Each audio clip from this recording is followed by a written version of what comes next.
কি হয়েছে দেখি? কেটে গেছে তো দুটো।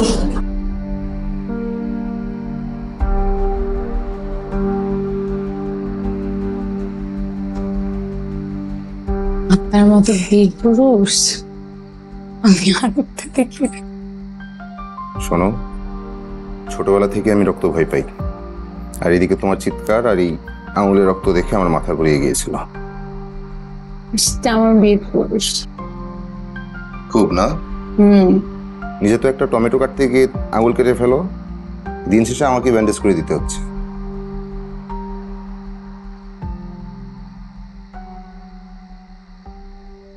কিছু খাবা? জুস করবো? তুমি কিছু খাবে? করে নিয়ে এসে? না, আমি করি। পারবো।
আজকে আপনি আমাকে অফিস থেকে নিতে গেলেন না কেন?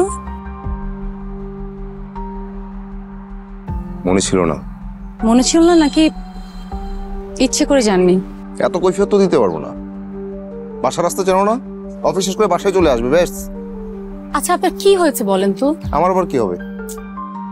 কাল রাত থেকে থম মেরে বসে আছেন, ঘুমানোর আগে ঠিকভাবে কথা বললেন না, আজকে অফিসে যাওয়ার আগে কিছু খেয়ে গেলেন না, এখন আবার। আমার যা ইচ্ছা তা করছি। বিয়ে করেছি বলে কি নিজের ইচ্ছে চলতে পারবো না?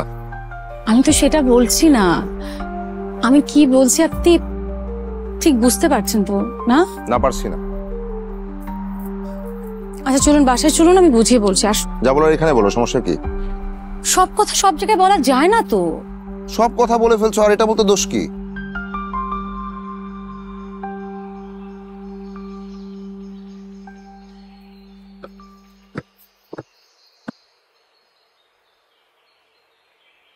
আদি দেখুন, আমাদের বিয়ে হয়েছে মাত্র কয়েকদিন, এর মধ্যে আপনি আমার পারমিশন ছাড়া আমার ফোন ধরেছেন।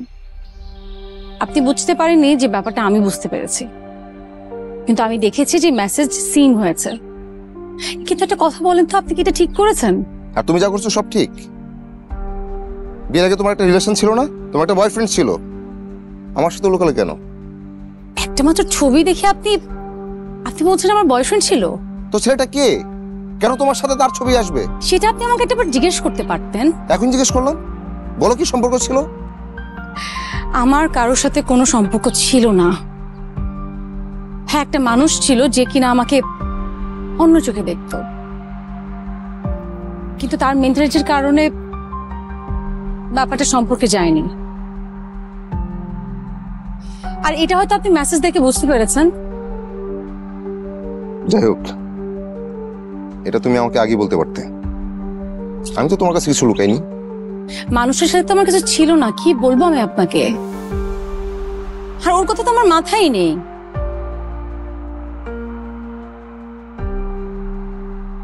এনিওয়ে, যে থার্ড পার্সনের মেসেজ দেখে আমাকে জাজ করে, আমি তাকে কি ব্যাখ্যা করব?